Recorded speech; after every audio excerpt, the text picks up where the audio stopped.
Lors du dîner de célébration de mon mari, il a pensé que ce serait hilarant de porter un toast en mon honneur de cette façon. Je vous présente ma femme.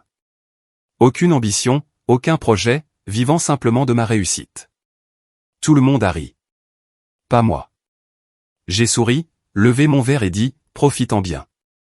C'est la dernière blague que tu feras à mes dépens. Puis je suis parti, reprenant silencieusement ma paix. Je vous présente ma femme. Aucune ambition, aucun projet, vivant simplement de ma réussite. Ce sont les mots que mon mari, William, a prononcés dans un microphone au restaurant Marchon, devant 30 de ses collègues, clients et dirigeants. Il tenait une coupe de champagne. Il souriait. Tout le monde riait. J'étais assise à moins d'1 mètre de lui, portant la robe bleu marine que j'avais passé 1 heure à choisir, celle qui me donnait l'air approprié pour son monde de l'entreprise. J'avais les mains jointes sur mes genoux. Je ne riais pas. Avant de continuer, je tiens à vous remercier d'être ici et de partager des histoires qui comptent. Si vous croyez que les contributions invisibles méritent d'être reconnues et que la dignité ne devrait jamais être négociable, veuillez envisager de vous abonner. C'est gratuit et cela aide ces histoires à atteindre plus de personnes qui ont besoin de les entendre. Maintenant, voyons ce qui s'est passé ensuite. 15 ans. C'est le temps que j'avais passé à bâtir la fondation invisible qui a permis à William Hamilton de devenir le plus jeune vice-président senior de l'histoire d'Ashford Capital. 15 ans de nuit blanche à corriger ses présentations.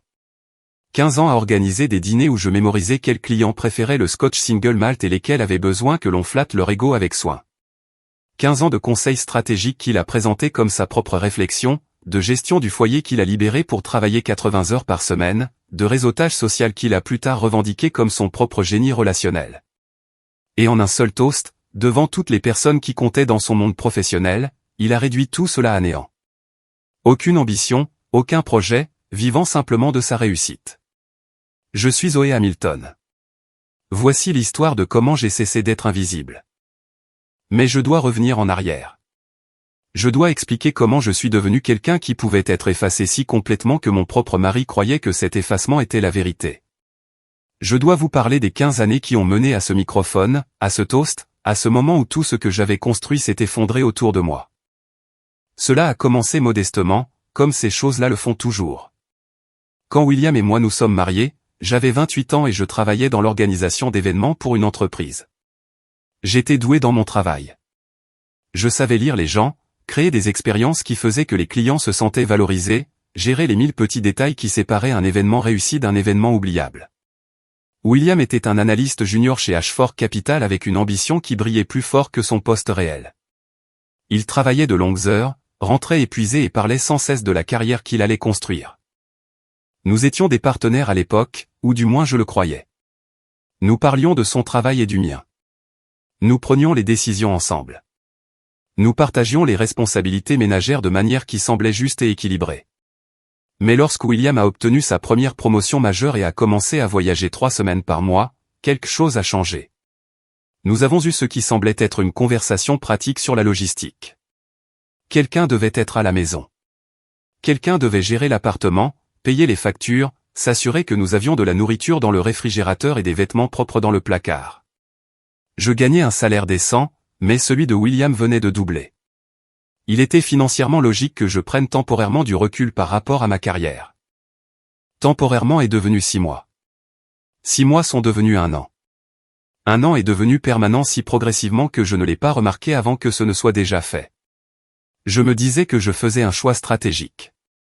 La carrière de William avait de l'élan. La mienne pouvait attendre. Nous construisions quelque chose ensemble, et parfois, construire ensemble signifiait qu'une personne tenait la fondation pendant que l'autre grimpait. Mon tour viendrait plus tard. Pour l'instant, j'investissais dans notre avenir.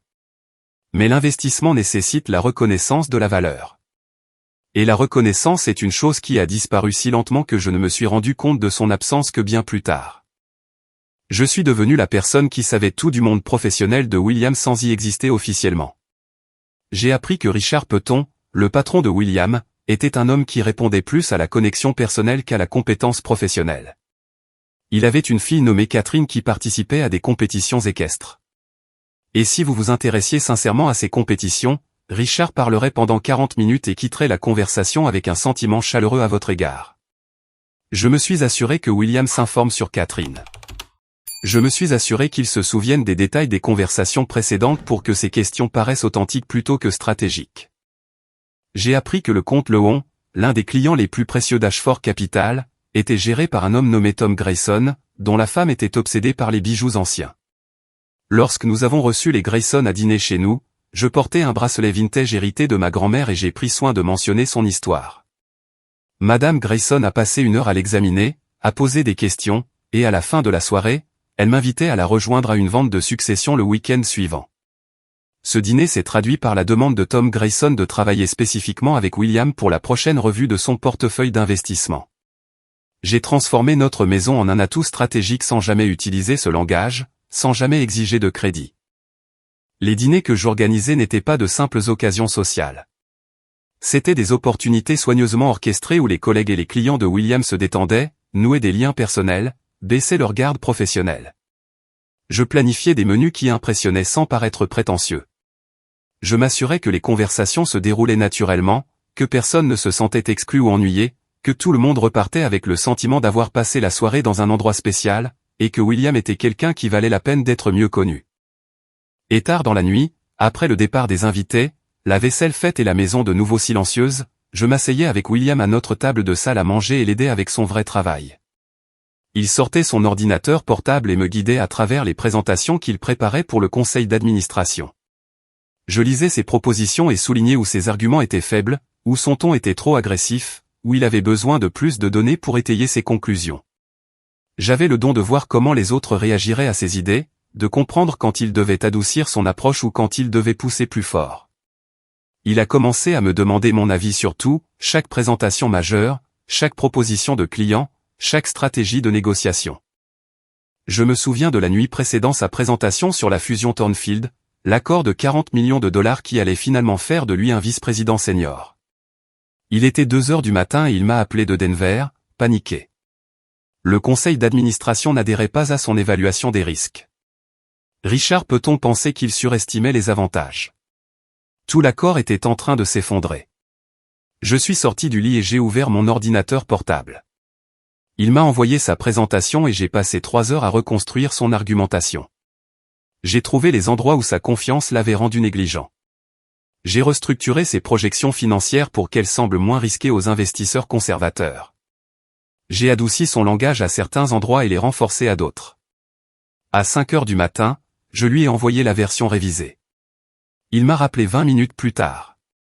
Sa voix était remplie de soulagement et de gratitude.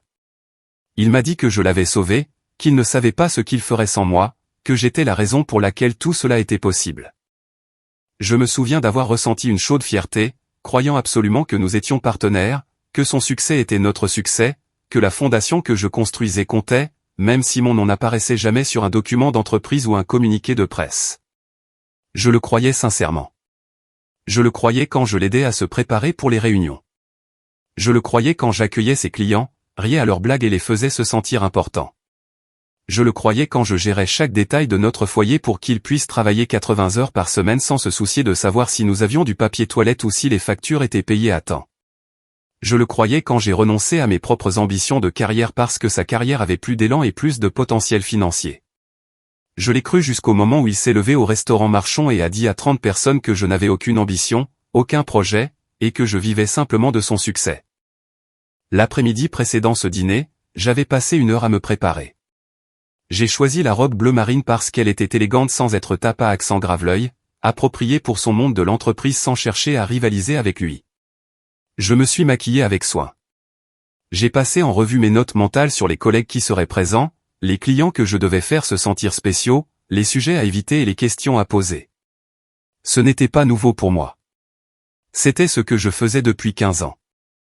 William est rentré cet après-midi-là avec une énergie qui m'a indiqué que l'accord avait été conclu. Son visage était rouge. Sa cravate était desserrée. Il avait ce regard qu'il avait toujours quand quelque chose d'important se produisait, comme s'il venait de conquérir quelque chose d'important et que le monde devait le reconnaître. Il m'a parlé de la signature de Thornfield ce matin-là. 40 millions de dollars. Le plus jeune vice-président senior de l'histoire d'Ashford Capital. Il était fier et excité, et pensait déjà au dîner de célébration, à qui serait là, à ce que cela signifiait pour la trajectoire de sa carrière. Il m'a embrassé rapidement, distrait, son esprit déjà tourné vers la suite. J'étais fier de lui. Je l'étais sincèrement. Je savais à quel point il avait travaillé dur pour cette fusion. Je le savais parce que j'avais été là à chaque moment de doute, chaque révision tardive, chaque appel téléphonique paniqué quand il pensait que tout s'effondrait. J'avais été sa stratège, sa correctrice, sa caisse de résonance. J'avais reconstruit ses arguments, adouci son ton et trouvé les points faibles avant que ses critiques ne le puissent. J'avais mérité cette célébration, moi aussi, même si mon nom n'apparaîtrait jamais sur le communiqué de presse. Mais debout dans notre chambre cet après-midi-là, tenant cette robe bleu marine et regardant William taper des messages urgents sur son téléphone, j'ai ressenti quelque chose que je ne pouvais pas tout à fait nommer. Quelque chose de silencieux sous la fierté et l'anticipation. Quelque chose qui chuchotait que j'étais devenu invisible dans mon propre mariage. Que mes contributions ne comptaient que lorsque William en avait besoin et disparaissaient de sa mémoire desquelles n'étaient plus immédiatement utiles. J'ai ignoré ce chuchotement. J'ignorais des chuchotements similaires depuis des mois, peut-être des années. De petits moments qui auraient dû m'alerter sur une dynamique changeante, mais que j'expliquais pour éviter de faire face à des vérités inconfortables que je n'étais pas prête à affronter. William avait commencé à me présenter comme « juste ma femme » lors des événements professionnels, plutôt que par mon nom. Il faisait des blagues dédaigneuses sur mon manque de carrière formelle, des commentaires qui piquaient, mais que je prenais à la légère pour ne pas paraître trop sensible. J'avais remarqué qu'il restructurait nos finances, déplaçant des investissements sur des comptes à son seul nom. Mais quand j'ai remis cela en question, il a expliqué que c'était pour l'optimisation fiscale et j'ai accepté l'explication parce que je lui faisais confiance. Il avait cessé de me demander mon avis sur les questions de travail aussi fréquemment. Il avait cessé de me créditer lorsque les clients mentionnaient à quel point ils avaient apprécié nos dîners. Il avait cessé de me voir comme autre chose que la logistique domestique, la personne qui s'assurait que sa vie se déroulait sans heurts pour qu'il puisse se concentrer sur ce qui comptait vraiment. J'ai tout ignoré parce que j'avais investi 15 ans dans ce partenariat. Et reconnaître que le partenariat était devenu unilatéral aurait signifié admettre que ces 15 années n'étaient pas ce que je pensais qu'elles étaient. Cela aurait signifié affronter la possibilité que je m'étais effacé si progressivement et si complètement que même moi, j'avais commencé à croire que je n'apportais vraiment rien de valeur. Mais ce soir-là, chez Marchon, debout devant 30 personnes qui comptaient dans son monde professionnel, William a rendu impossible pour moi de continuer à ignorer. Il a réduit 15 ans de travail invisible, de réflexion stratégique et de partenariat authentique à la chute d'une blague. Aucune ambition, aucun projet, vivant simplement de son succès. Et tout le monde a ri. Le voiturier a pris notre voiture, et William a posé sa main sur le bas de mon dos, me guidant vers l'entrée de Marchon comme si j'étais un bagage qui avait besoin d'être dirigé. Le geste paraissait affectueux de l'extérieur. Je l'ai ressenti comme de la gestion. Le restaurant était exactement ce que j'attendais des photographies que William m'avait montrées plus tôt. Des lustres en cristal pendaient de plafonds si hauts qu'ils créaient leur propre système météorologique. Les murs étaient recouverts d'un tissu qui coûtait probablement plus cher au mètre carré que notre hypothèque mensuelle. Chaque surface brillait d'un poli qui nécessitait un personnel à plein temps pour l'entretenir. Les autres invités arrivaient déjà. Des hommes en costume sombre si parfaitement ajustés qu'ils ne pouvaient pas venir du prêt-à-porter. Des femmes dans des robes qui chuchotaient le luxe plutôt que de le crier. J'ai reconnu la plupart des visages d'événements précédents de l'entreprise. Il y avait Richard Peton près du bar, le patron de William, tenant ce que je savais sans demander être un Scotch single malt. Sa femme, Margaret, se tenait à ses côtés, portant des diamants qui captaient la lumière du lustre et la renvoyaient en petits éclats vifs. L'équipe du comte Lehon était arrivée, Tom Grayson et sa femme Sandra, avec qui je m'étais lié d'amitié autour de bijoux anciens lors d'un dîner que j'avais organisé 8 mois plus tôt. Les associés juniors se regroupaient près de l'entrée, leur langage corporel montrant qu'ils comprenaient que ce dîner avait une hiérarchie et qu'ils en étaient au bas de l'échelle. William était plein d'énergie d'une manière que je n'avais pas vue depuis des mois. Il se déplaçait dans la pièce avec une confiance qui frisait l'appropriation, serrant des mains, donnant des tapes sur les épaules et riant à des blagues qui n'étaient probablement pas drôles mais servaient un but social. Je le suivais légèrement en retrait, souriant et hochant la tête, jouant le rôle que j'avais perfectionné au cours de 15 ans de ces événements. Margaret Peton m'a approché la première. Elle a regardé ma robe avec le genre d'évaluation qui prend moins de 3 secondes mais enregistre chaque détail. Son sourire était poli et vide. « Zoé, quel plaisir de te voir. Cette robe est charmante. très sobre. Sobre était le code pour « pas assez cher ». Mais j'avais appris il y a des années que répondre à ces petites piques ne faisait que les rendre plus profondes. J'ai souri en retour avec une égale vacuité. Merci, Margaret. Tu es éblouissante comme toujours. Elle a touché son collier avec une modestie étudiée et s'est lancée dans une histoire sur la vente aux enchères caritatives où Richard le lui avait acheté. J'ai fait des bruits d'écoute appropriés tandis que mon attention dérivait vers William de l'autre côté de la pièce. Il parlait à Richard maintenant. Les deux hommes tenant leur verre et se tenant de cette manière particulière que les hommes qui réussissent adoptent lorsqu'ils discutent de sujets importants. Richard a dit quelque chose et William a ri trop fort. Le genre de rire destiné à signaler un accord plutôt qu'un amusement réel. Une femme est apparue à mon coude. Rebecca Chin, l'une des rares collègues féminines au niveau de William. Elle était plus jeune que moi, peut-être 35 ans, avec une intelligence vive dans les yeux et aucune de la chaleur artificielle que projetaient les autres épouses de cadre. Zoé, n'est-ce pas? Nous nous sommes brièvement rencontrés lors du séminaire d'été. Je me suis souvenu d'elle. Elle avait été gentille d'une manière authentique, me posant des questions sur mon expérience en organisation d'événements au lieu de me rejeter immédiatement comme « juste la femme de quelqu'un ». Rebecca, oui. Comment survis-tu? Elle a jeté un regard autour de la pièce avec une expression qui suggérait qu'elle trouvait toute cette performance aussi épuisante que moi. Ces dîners sont toujours une telle production. Tout le monde joue son rôle d'entreprise comme si nous étions tous dans une pièce de théâtre très coûteuse. Son honnêteté était surprenante et rafraîchissante. Je me suis senti me détendre légèrement. Ça fait un peu théâtral, en effet. C'est une façon diplomatique de le dire. Elle a siroté son vin et a regardé William et Richard de l'autre côté de la pièce. Ton mari vit un grand moment. L'accord Thornfield était impressionnant. Une stratégie très agressive, mais elle a payé. J'ai ressenti cette familière lueur de fierté mêlée à quelque chose de plus compliqué. Je voulais lui parler de la session de révision de 3h à 2h du matin. Je voulais expliquer que la stratégie agressive avait été à l'origine trop agressive, que j'avais été celle qui avait trouvé l'équilibre entre la confiance et la réassurance qui avait mis le conseil d'administration suffisamment à l'aise pour approuver. Mais cela aurait semblé que je m'attribuais le mérite du travail de William. Et les femmes qui faisaient cela lors de ces événements étaient qualifiées d'amères ou de délirantes. Il a travaillé très dur pour cela, ai-je dit à la place. Rebecca m'a regardé avec une expression que je ne pouvais pas tout à fait lire. Il y avait quelque chose dans ses yeux qui ressemblait à de la reconnaissance, ou peut-être de la sympathie. J'en suis sûr. Le dîner a commencé avec le genre de coordination qui exigeait un personnel et une planification importants. Nous avons été conduits dans une salle à manger privée où une seule longue table avait été dressée avec plus de couverts que ce qu'un repas n'en requiert raisonnablement. Des cartons de table nous indiquaient nos places. J'étais positionné au milieu de la table, assez loin de William pour que nous ne puissions pas avoir de conversation, mais assez proche pour que je puisse le regarder. Rebecca était assise en face de moi, ce qui semblait être une petite miséricorde. Les entrées sont arrivées. C'étaient de minuscules réalisations architecturales qui semblaient avoir été assemblées avec des pincettes sous un microscope.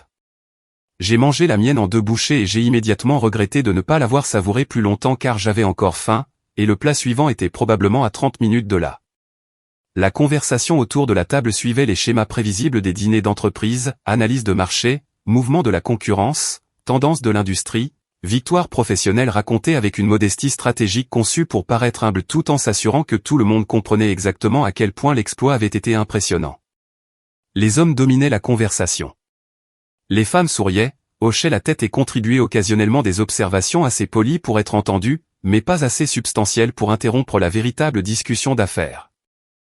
Je n'avais rien à apporter à tout cela. Non pas par manque de connaissances ou d'opinion, mais parce que prendre la parole aurait nécessité d'expliquer comment je savais ce que je savais, et cette explication aurait mis William mal à l'aise.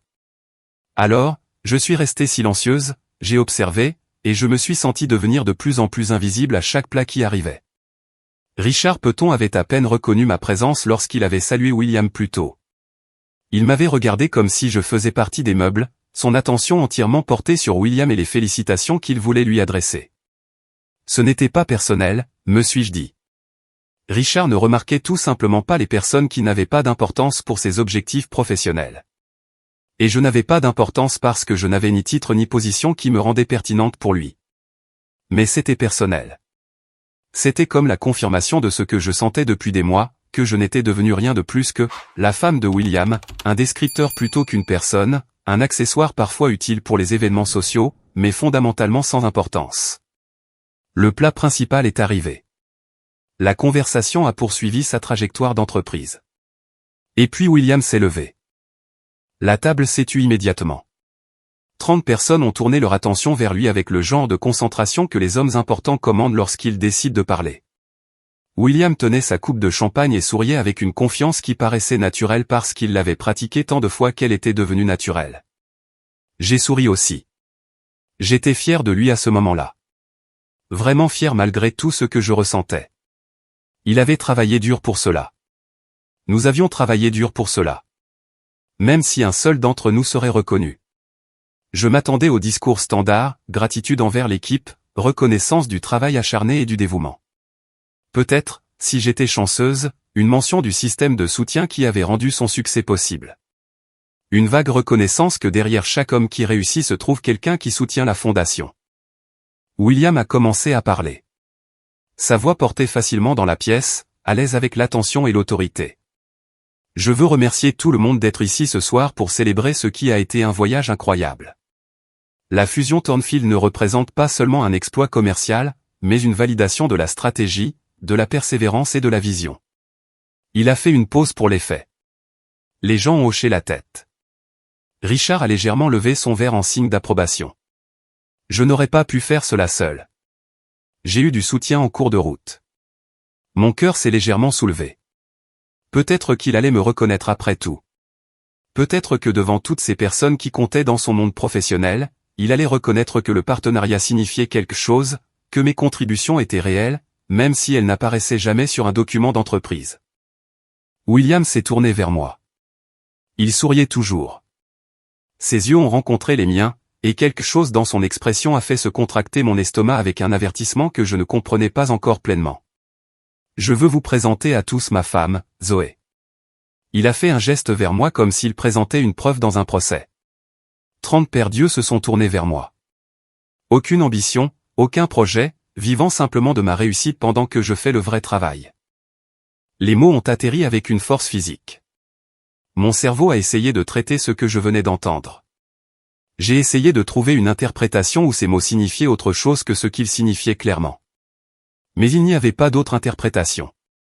William venait de réduire 15 ans de travail invisible, de conseils stratégiques et de partenariats authentiques à la chute d'une blague.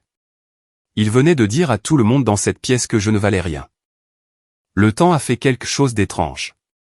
Chaque seconde s'étirait incroyablement longtemps tandis que, d'une manière ou d'une autre, tout se passait trop vite pour être arrêté. J'ai regardé les visages autour de la table réagir par étapes. D'abord la confusion, puis l'incertitude quant à savoir si c'était censé être drôle. Puis, en regardant William et en voyant qu'il souriait toujours, qu'il tenait toujours son verre comme s'il venait de livrer un toast intelligent, ils ont décidé que ce devait être un humour acceptable. Les rires ont commencé doucement. Des gloussements nerveux de personnes incertaines si elles étaient autorisées à rire de cela. Puis ils se sont fait plus forts à mesure que d'autres personnes se joignaient, gagnant en confiance les unes des autres. Richard Peton a ri le plus fort, rejetant la tête en arrière comme si c'était la chose la plus drôle qu'il ait entendue depuis des mois. Il a essuyé ses yeux avec sa serviette. Autour de la table, les gens riaient avec des degrés d'enthousiasme variables. Certains semblaient mal à l'aise mais riaient quand même parce que ne pas rire aurait été pire, aurait créé une tension gênante et les aurait marqués comme ne comprenant pas l'humour d'entreprise. D'autres semblaient sincèrement amusés, comme si William avait fait une observation avec laquelle ils étaient tous secrètement d'accord. Je suis resté complètement immobile. Mes mains étaient jointes sur mes genoux. Je pouvais sentir mon visage faire quelque chose, mais je n'avais aucune idée de l'expression que j'affichais. Ma gorge était si serrée que je pouvais à peine respirer. Tous les yeux dans la pièce étaient maintenant sur moi, attendant de voir ce que j'allais faire. Allais-je rire avec eux et prouver que j'étais une bonne joueuse qui savait encaisser une blague? Allais-je fondre en larmes et confirmer que j'étais aussi faible et sensible qu'ils le soupçonnaient probablement? Allais-je exploser de colère et leur donner à tous une histoire à raconter demain sur la femme folle qui ne pouvait pas supporter un peu d'humour? Quelque chose en moi qui s'était plié pendant 15 ans, s'accommodant, s'ajustant et se faisant plus petit pour s'adapter à l'espace que William m'accordait, a finalement cédé. Mais il n'a pas cédé en rage, en larmes, ou en aucune des réactions auxquelles il s'attendait. Il a cédé en une clarté absolue. Je me suis vu exactement comme ces personnes me voyaient. Invisible, sans importance, existant seulement comme une extension de l'identité de William, pertinente seulement lorsque je servais un but pour lui. J'ai vu la femme que j'étais devenue, celle qui acceptait des miettes de reconnaissance et se convainquait que c'était un partenariat, qui s'excusait de prendre de la place, qui s'était effacée si complètement que même son propre mari croyait qu'elle n'apportait rien de valeur. Et à ce moment de clarté brutale, j'ai fait un choix qui allait tout changer. J'ai tendu la main vers mon verre de vin. Le mouvement était délibéré. J'ai enroulé mes doigts autour du pied du verre et les levé assez lentement pour que les conversations autour de moi s'affaiblissent et meurent. Le cristal a capté la lumière du lustre. 30 visages se sont tournés vers moi avec des expressions allant de la curiosité à l'inconfort, en passant par l'anticipation de la scène que j'étais sur le point de créer. J'ai levé le verre plus haut jusqu'à ce qu'il soit au niveau de mes yeux. J'ai regardé directement William de l'autre côté de la table. Son sourire s'était figé, l'incertitude commençant à s'insinuer dans son expression alors qu'il réalisait que quelque chose se passait qu'il n'avait pas scénarisé. Ma voix est sortie ferme et claire. Pas forte, mais portant facilement à travers le silence qui s'était installé dans la pièce. Profitant bien. C'est la dernière blague que tu feras à mes dépens. J'ai pris une gorgée de vin. Il était excellent. Il coûtait probablement plus que ce que j'avais dépensé en course en un mois, et je n'allais pas le gaspiller. J'ai reposé le verre avec une précision soignée, la base touchant la table avec à peine un son. Puis j'ai pris ma pochette là où elle reposait à côté de mon assiette, j'ai reculé ma chaise et je me suis levé. La pièce était si silencieuse que je pouvais entendre le bruissement des tissus alors que les gens bougeaient sur leurs sièges. J'ai lissé ma robe, ajusté la sangle de ma pochette sur mon épaule et me suis dirigé vers la sortie. Sans courir, sans sortir en trombe avec une fureur dramatique, juste en marchant avec le genre de calme qui vient lorsqu'on prend enfin une décision qu'on aurait dû prendre il y a des années. Je n'ai pas regardé William. Je n'ai pas reconnu Richard Peton, ni Margaret, ni aucun des collègues qui avaient ri à mes dépens. J'ai simplement traversé la salle à manger, traversé le restaurant principal où d'autres convives levaient les yeux de leur repas coûteux, traversé le hall orné et suis sorti par l'entrée principale dans l'air frais du soir. Dehors, je me suis arrêté sous l'élégant auvent qui s'étendait sur le trottoir. Mes mains tremblaient maintenant, l'adrénaline inondant mon système par vagues qui faisaient trembler mes doigts et mon cœur battre contre mes côtes.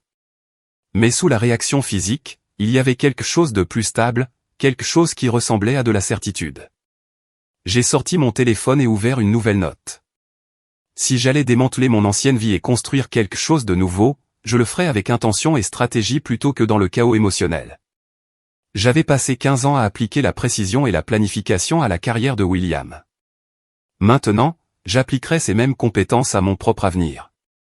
J'ai tapé 4 règles avec la même attention méthodique que j'avais autrefois utilisée pour gérer l'emploi du temps de William.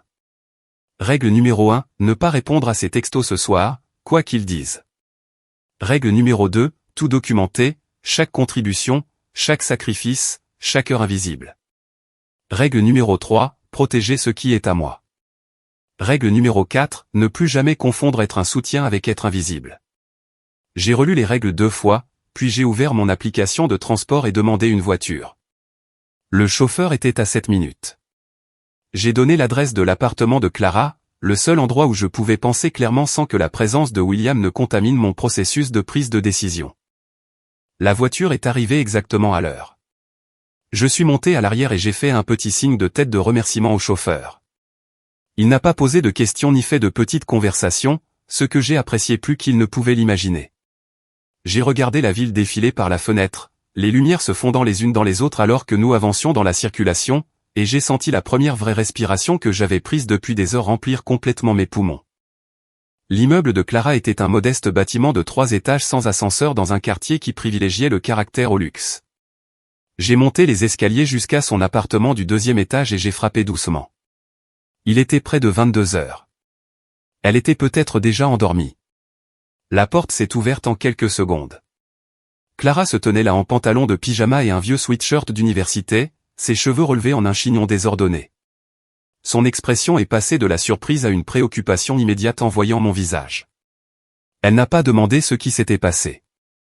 Elle s'est simplement écartée et m'a fait entrer dans l'appartement, fermant la porte derrière moi.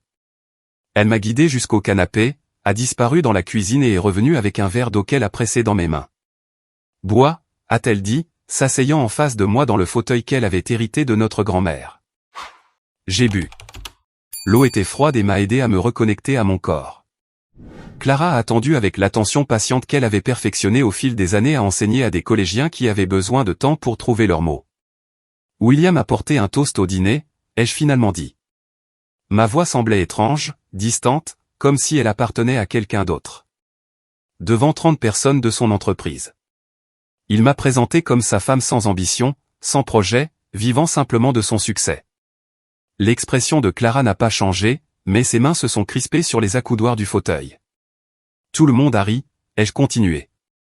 Son patron a ri le plus fort. Et je suis resté assise là, réalisant que William croit réellement ce qu'il a dit. Il pense sincèrement que je n'ai rien apporté. Que tout ce qu'il a construit, il l'a construit seul. Les mots ont continué à sortir alors, plus vite que je ne pouvais les contrôler. Je lui ai parlé des années d'effacement progressif, de la manière dont mes contributions avaient été systématiquement diminuées jusqu'à ce que même moi, j'ai commencé à croire que je n'apportais rien de valeur au mariage.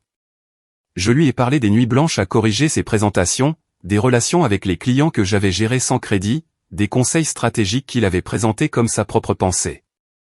Je lui ai parlé de la restructuration financière que j'avais remarquée, des comptes déplacés à son seul nom, de l'acte de propriété dont j'avais été retiré sans discussion. Ma voix s'est brisée plusieurs fois, mais j'ai continué. J'avais besoin de dire ces vérités à haute voix à quelqu'un qui ne les minimiserait pas, ne les expliquerait pas, ou ne me dirait pas que j'étais trop sensible. Clara a écouté sans interrompre. Quand j'ai finalement arrêté de parler, épuisée et vidée, elle s'est penchée en avant et a parlé avec le genre de clarté qui vient de voir quelque chose d'évident que tout le monde avait manqué. Tu as été sa directrice des opérations pendant 15 ans sans le titre ni la rémunération. Tout ce qu'il a construit reposait sur l'infrastructure que tu as maintenue. Il est temps de lui envoyer une facture. La métaphore a atterri avec un poids inattendu. Elle avait raison. J'avais accompli un travail sans reconnaissance, construit des systèmes, des relations et des stratégies dont William s'était attribué le mérite parce que je n'avais jamais insisté sur la reconnaissance. Je m'étais convaincu que le partenariat signifiait ne pas tenir les comptes, que l'amour signifiait soutenir sans attente de retour. Mais ce que j'avais appelé partenariat était en fait de l'exploitation. Ce que j'avais appelé amour était en fait un effacement. Je suis parti, ai-je dit. J'ai levé mon verre et je lui ai dit que c'était la dernière blague qu'il ferait à mes dépens. Puis je suis simplement parti. Clara a souri pour la première fois depuis mon arrivée. C'était un sourire féroce, fier et satisfait. Bien. Qu'est-ce que tu vas faire maintenant? Je n'avais pas encore de réponse complète, mais j'avais le début d'une. Je vais m'assurer qu'il comprenne ce qu'il a perdu. Je vais documenter tout ce que j'ai apporté et m'assurer que ce soit enregistré quelque part où il ne pourra pas l'effacer. Clara s'est levée et s'est assise à côté de moi sur le canapé. Elle a mis son bras autour de mes épaules et je me suis appuyé contre elle, sentant le soutien qui venait de quelqu'un qui m'aimait sans condition ni attente. Tu peux rester ici aussi longtemps que tu en as besoin, a-t-elle dit. La chambre d'amis est à toi. Nous allons trouver une solution ensemble.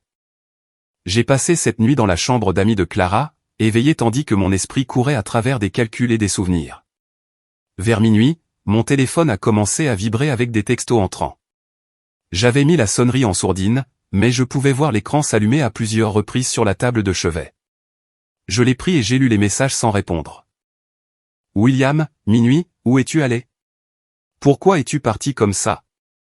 William, minuit 15, tu réagis de manière excessive. C'était une blague. Tout le monde savait que je plaisantais. William, minuit 30, c'est ridicule. Tu m'as mis dans l'embarras devant mes collègues. Rentre à la maison pour qu'on puisse en parler comme des adultes. William, 1 heure, je ne comprends pas pourquoi tu es si dramatique. Tu as fait une scène sans raison. William, 1h45, tu es irrationnel. C'est exactement pour ça que les gens ne te prennent pas au sérieux. William, 2h30, très bien. Reste où tu es. Mais c'est puéril et tu le sais. Les messages ont continué au petit matin, passant de la confusion à l'irritation puis à la colère. Mais celui qui est arrivé à 3 heures était le plus révélateur. William, 3 heures, tu me mets dans l'embarras devant mes collègues. Ils posent des questions auxquelles je ne devrais pas avoir à répondre sur ma propre femme. Cela nous nuit à tous les deux. rentre à la maison et nous trouverons comment gérer les dégâts que tu as causés. J'ai lu ce message 3 fois, étudiant chaque mot. Son embarras comptait. Mon humiliation, non. Mon absence était le problème. Sa dégradation publique de moi n'était qu'une blague que j'avais prise trop au sérieux. Les dégâts que j'avais causés en partant étaient pires que les dégâts qu'il avait causés en réduisant 15 ans de partenariat à la chute d'une blague. Le message me disait tout ce que j'avais besoin de savoir sur la façon dont William voyait notre mariage, notre partenariat, et moi. Je n'ai répondu à aucun des textos. Au lieu de cela, je les ai tous transférés à mon adresse email, créant les premières entrées de ce qui allait devenir une documentation complète de tout ce qui s'est passé après ce dîner. Ensuite, j'ai ouvert une nouvelle note et j'ai commencé à faire des listes. Chaque relation client que j'avais gérée, chaque présentation que j'avais corrigée, chaque dîner qui avait directement conduit à des opportunités commerciales, chaque conseil stratégique que j'avais offert et que William avait ensuite présenté comme sa propre idée, chaque sacrifice que j'avais fait pour le libérer afin qu'il puisse travailler 80 heures par semaine sans se soucier de la logistique domestique. J'ai écrit jusqu'à ce que mes mains aient des crampes et que le ciel extérieur commence à s'éclaircir avec l'aube approchante. Lorsque Clara a frappé doucement à la porte vers 7 heures, j'avais rempli des pages d'exemples détaillés, spécifiques et datés de contributions que William avait effacées de son récit de succès. Clara m'a apporté du café et s'est assise sur le bord du lit pendant que je lui montrais ce sur quoi j'avais travaillé. Ce sont des preuves, a-t-elle dit en faisant défiler les listes sur mon téléphone. C'est la preuve que tu ne le soutenais pas seulement. Tu construisais sa carrière à ses côtés. J'ai besoin d'une avocate, ai-je dit. La décision s'était cristallisée pendant la nuit. J'ai besoin de quelqu'un qui puisse m'aider à m'assurer que cela soit enregistré quelque part d'officiel, quelque part où William ne pourra pas simplement le rejeter ou l'effacer. Clara a hoché lentement la tête. Connais-tu quelqu'un? J'ai pensé aux divers avocats que j'avais rencontrés au fil des ans lors des événements professionnels de William. La plupart étaient des avocats d'affaires qui se rangeraient probablement automatiquement du côté de William. Mais il y avait une personne qui s'était démarquée, qui m'avait donné sa carte il y a des années et m'avait dit d'appeler si j'avais un jour besoin d'aide. Janet Morrison, ai-je dit, me souvenant de la conversation lors d'un séminaire d'entreprise il y a 3 ans. Elle est spécialisée en droit de la famille. Elle m'a dit un jour qu'elle souhaitait que plus de femmes se défendent avant que les situations ne deviennent impossibles. J'ai trouvé le numéro de Janet dans mes contacts et j'ai appelé avant de pouvoir douter de ma décision. Le téléphone a sonné 4 fois et je me préparais à laisser un message quand une voix chaleureuse a répondu. Janet Morrison. C'est Zoé Hamilton. Nous nous sommes rencontrés il y a quelques années lors d'un séminaire d'Ashford Capital. Vous m'avez donné votre carte et m'avez dit d'appeler si j'avais un jour besoin d'aide. J'ai besoin d'aide. Il y a eu une brève pause.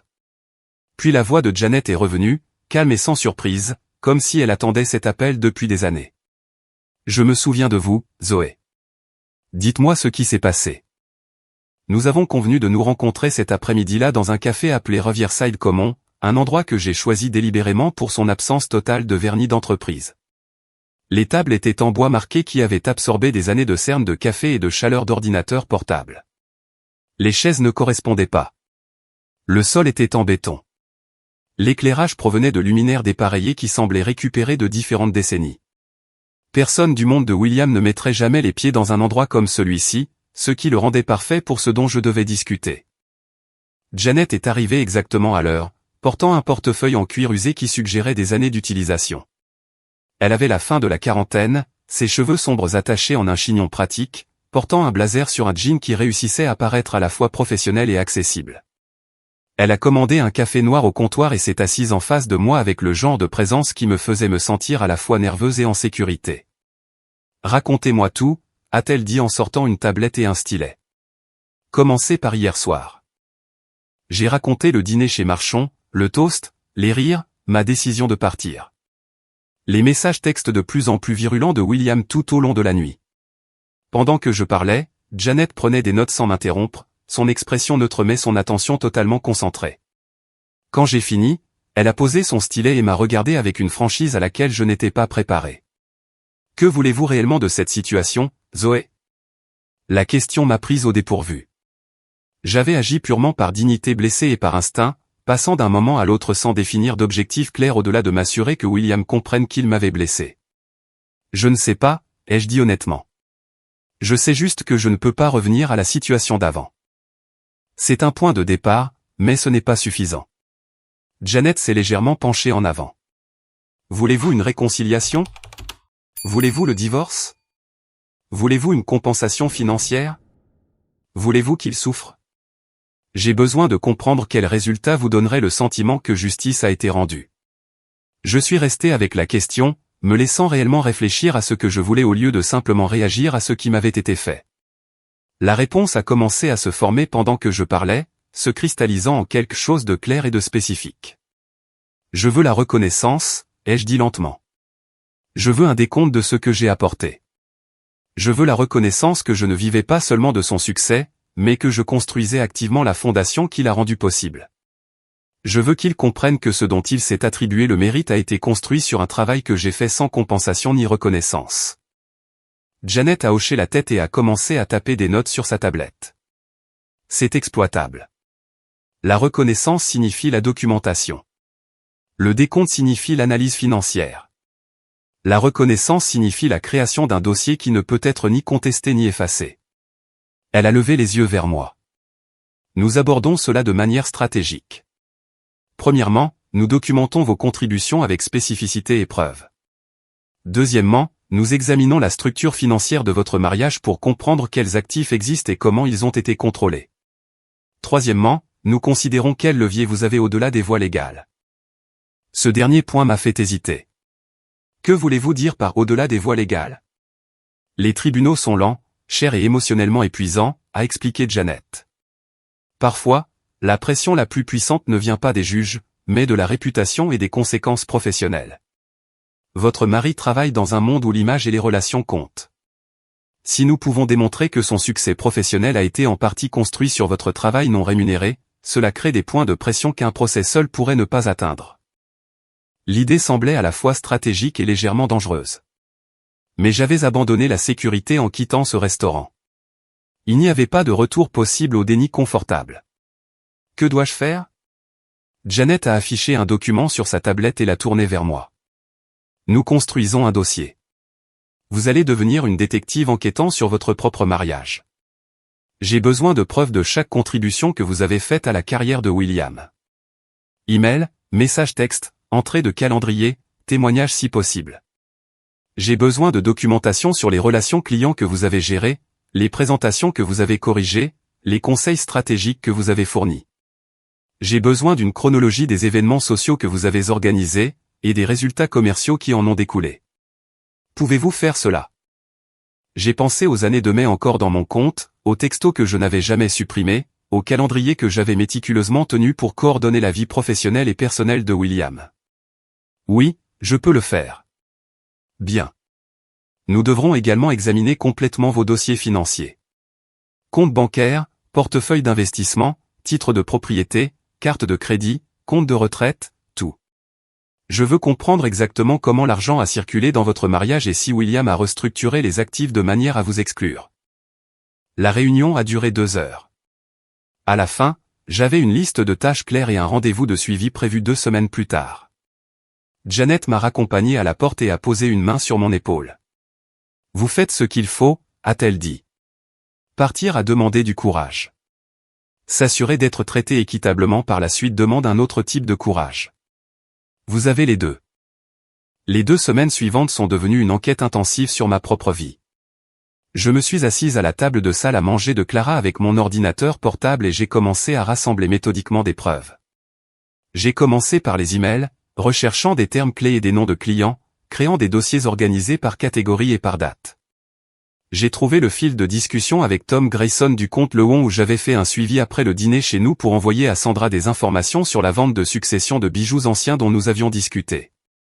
Tom avait répondu en me remerciant d'avoir pris contact avec sa femme et en mentionnant qu'il avait hâte de travailler plus étroitement avec William sur les prochaines revues de portefeuille.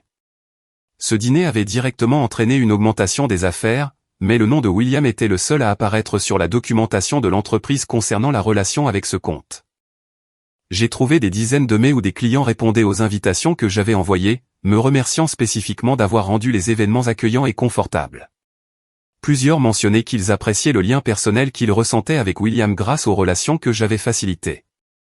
Rien de tout cela n'apparaissait dans un quelconque dossier officiel des réalisations professionnelles de William.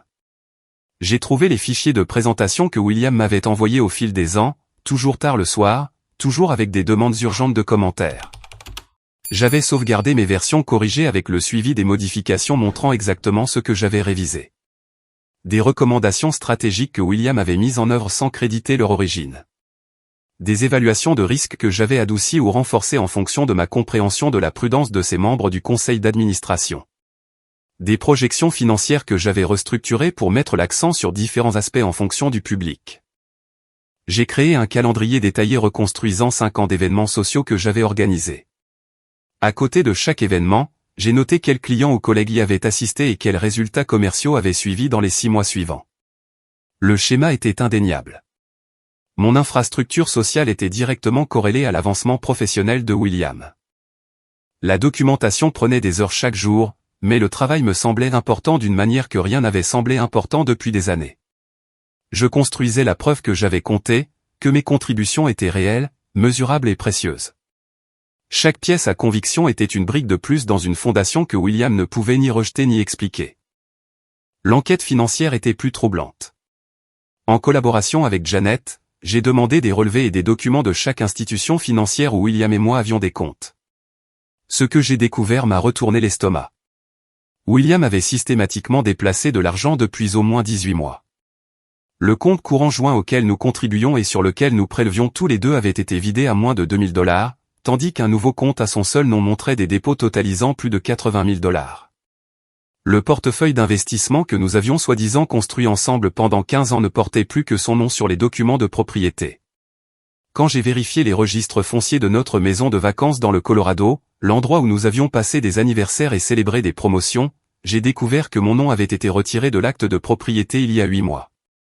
Je suis resté assise dans le bureau de Janet, regardant les relevés bancaires et les registres fonciers étalés sur sa table de conférence, me sentant physiquement malade. C'est de la violence financière, a dit Janet sans détour. Elle n'a pas adouci le terme ni offert d'euphémisme. Il se préparait à vous marginaliser financièrement depuis un certain temps. Ce n'était pas impulsif.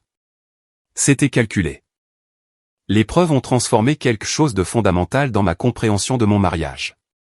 En sortant de ce restaurant, j'avais encore un peu d'espoir que le toast de William était un moment de mauvais jugement, que peut-être le confronter à la profondeur de sa blessure pourrait mener à de véritables excuses et à un changement. Mais les dossiers financiers montraient une préparation intentionnelle pour m'exclure, des actions prises bien avant le toast du dîner.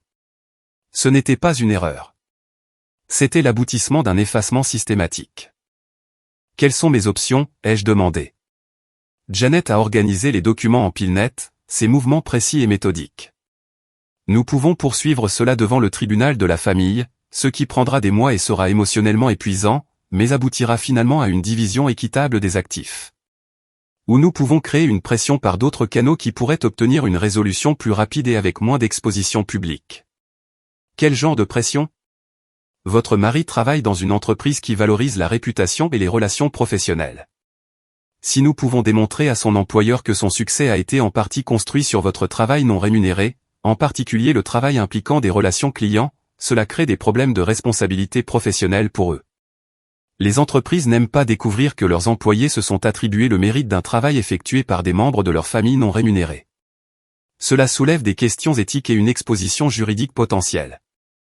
J'ai regardé les preuves que nous avions rassemblées, pensant à la femme que j'étais il y a 2 semaines, qui aurait été horrifiée à l'idée d'impliquer l'employeur de William dans nos problèmes personnels. Mais cette femme avait été prête à accepter l'invisibilité en échange de la paix. Je n'étais plus cette femme. Je veux qu'ils comprennent les conséquences, ai-je dit. Je veux qu'ils rendent des comptes, même si cela doit être public. Janet a souri et j'ai reconnu l'expression de quelqu'un qui venait de recevoir l'autorisation d'exécuter une stratégie qu'elle avait soigneusement formulée depuis notre première rencontre. Alors, assurons-nous qu'ils comprennent exactement ce qu'il a perdu lorsque vous êtes sortis de ce restaurant. Janet a passé les 3 jours suivants à rédiger la lettre avec une précision chirurgicale. Nous nous sommes rencontrés 2 fois de plus à son bureau pour revoir les brouillons, affinant le langage jusqu'à ce que chaque phrase porte un impact maximal sans sacrifier le ton professionnel. Elle a compris instinctivement que l'émotion affaiblirait notre position, que ce dont nous avions besoin était une documentation présentée avec la même autorité froide que William utilisait dans ses propres communications commerciales. La version finale faisait 3 pages. La première page décrivait mes contributions au succès professionnel de William avec des exemples spécifiques, des dates et des résultats mesurables. Elle détaillait le dîner où Richard Peton avait mentionné pour la première fois la possibilité de la fusion Thornfield, notant que j'avais organisé l'événement, facilité la conversation et créé l'environnement détendu où les opportunités commerciales émergeaient naturellement. Elle faisait référence à l'appel téléphonique de 2 heures du matin où William avait paniqué à propos de sa présentation au conseil d'administration, documentant comment j'avais restructuré son évaluation des risques et adouci son langage pour mettre à l'aise les investisseurs conservateurs. Elle listait les relations clients que j'avais gérées, y compris Tom Grayson du compte Lewon, avec des preuves par email montrant comment ma connexion personnelle avec sa femme s'était directement traduite par une augmentation des affaires pour Ashford Capital. La deuxième page présentait les preuves financières avec le même détachement clinique. Des relevés bancaires montrant un transfert systématique de fonds de compte joints vers des comptes au seul nom de William. Des registres fonciers documentant mon retrait de l'acte de propriété de la maison de vacances du Colorado. Des portefeuilles d'investissement qui avaient été restructurés pour m'exclure de la propriété malgré avoir été constitués avec l'argent de notre mariage. Chaque pièce à conviction était datée et contre-référencée, créant un schéma indéniable de marginalisation financière. La troisième page contenait la proposition. Je voulais une reconnaissance formelle de mes contributions par un règlement financier approprié qui reflétait à la fois une division équitable des biens matrimoniaux et une compensation pour le travail de développement commercial que j'avais effectué sans reconnaissance ni paiement. La lettre se terminait par une date limite. William avait une semaine pour répondre à la proposition, après quoi nous serions forcés de rendre ces informations disponibles par le biais de procédures judiciaires qui deviendraient nécessairement publiques. La lettre était adressée à William, avec des copies à Richard Peton et 2 autres associés principaux d'Ashford Capital. Elle n'était ni émotionnelle ni accusatrice. Elle se lisait comme une proposition commerciale, ce qui la rendait plus puissante car elle traitait mes contributions comme un travail professionnel plutôt qu'un devoir conjugal. Nous avons programmé la livraison pour le jeudi matin à 9 heures, la faisant arriver pendant la réunion hebdomadaire de la direction exécutive. Janet a organisé un envoi par courrier recommandé pour garantir une réception officielle et créer une documentation de la livraison. Puis nous avons attendu. Jeudi matin, Janet et moi nous sommes retrouvés dans un autre café, celui-ci plus proche de son bureau. Mon téléphone était posé sur la table entre nous. Le volume était monté pour que nous l'entendions sonner. Janet travaillait sur d'autres dossiers pendant que j'essayais de boire un thé qui n'avait aucun goût car ma bouche était trop sèche d'anticipation pour enregistrer la saveur. L'appel est arrivé à 10h15. Le nom de William est apparu sur mon écran et ma main a légèrement tremblé en prenant le téléphone. Janet a hoché la tête en signe d'encouragement. « Allô, William. Mais qu'est-ce que tu fabriques ?» Sa voix était tendue d'une fureur à peine contenue, chaque mot sec et dur. « Tu ne peux pas envoyer des lettres à mon entreprise sur notre mariage privé. C'est insensé, Zoé. Tu as complètement perdu le sens des réalités. » J'ai laissé le silence s'étendre pendant 3 secondes complètes avant de répondre. Janet m'avait coaché sur ce point. Le pouvoir de ne pas se précipiter pour combler un silence inconfortable. Tu as rendu notre mariage public quand tu m'as utilisé comme la chute d'une blague devant 30 de tes collègues, ai-je dit, gardant ma voix égale et calme. Je fournis simplement le contexte qu'il n'avait pas à l'époque. Le contexte ? Il bafouillait maintenant. La colère cédant à la panique. Tu essaies de détruire ma carrière pour une blague que tout le monde a comprise comme n'étant pas sérieuse. Richard est furieux. Les associés veulent savoir de quoi il s'agit. Tu me fais passer pour un incompétent. Cela ne me convient pas, ai-je dit, utilisant la phrase que Janet m'avait apprise. Les mots semblaient puissants dans ma bouche, simples, clairs et ne nécessitant aucune justification. Tu as une semaine pour répondre à la proposition de règlement. Après cela, nous procéderons par les voies formelles. Zoé, attends. On peut en parler. Juste toi et moi, sans avocat, ni lettre, ni tout ce drame que tu crées. Rentre à la maison et nous réglerons ça comme des adultes. J'ai failli rire à cela, comme si c'était moi qui m'étais comporté de manière puérile en refusant d'accepter l'humiliation publique avec grâce. La proposition est claire. Tu as une semaine. J'ai mis fin à l'appel avant qu'il ne puisse continuer à argumenter. Ma main tremblait plus fort maintenant, l'adrénaline inondant mon système par vagues qui faisaient trembler tout mon corps. Mais sous la réaction physique, il y avait quelque chose de solide et de certain. J'avais fait ce qui devait être fait. Janet a tendu la main sur la table et a serré la mienne une fois fermement. Bien joué. C'était parfait. Ce soir-là, j'ai reçu un email qui m'a surprise plus que l'appel téléphonique de William. L'expéditrice était Rebecca Chin, la collègue qui m'avait offert un sourire sincère au dîner de Marchon. L'objet était, simplement, merci. Je l'ai ouvert avec un mélange de curiosité et de prudence. Chère Zoé, j'espère que cela ne te dérange pas que je te contacte. J'ai entendu par les canaux de l'entreprise que tu avais envoyé une lettre documentant tes contributions à la carrière de William. Je ne connais pas les détails et je ne les demande pas. Je voulais juste dire que te voir sortir de ce dîner avec une conviction si calme m'a donné le premier véritable espoir que j'ai ressenti depuis des années. J'ai été dans une situation similaire dans mon propre mariage. Mon mari minimise régulièrement mes accomplissements et s'attribue le mérite des idées que j'apporte. Je me suis dit que cela n'avait pas d'importance parce que nous sommes partenaires et que le partenariat signifie ne pas tenir les comptes. Mais te voir refuser d'accepter ce récit m'a fait réaliser que je me mentais à moi-même. Serais-tu d'accord pour prendre un café? Non pas pour parler de ta situation avec William, mais pour parler de comment tu as trouvé la force de te défendre alors que tout dans ta vie te disait de rester silencieuse. Je comprendrai si tu préfères ne pas le faire. Quoi qu'il en soit, merci de m'avoir montré à quoi ressemble la dignité. Rebecca. J'ai lu l'email 3 fois, sentant quelque chose changer dans ma compréhension de ce qui s'était passé à ce dîner. J'avais pensé que mon départ était purement personnel, une décision privée concernant mon propre mariage et ma propre dignité.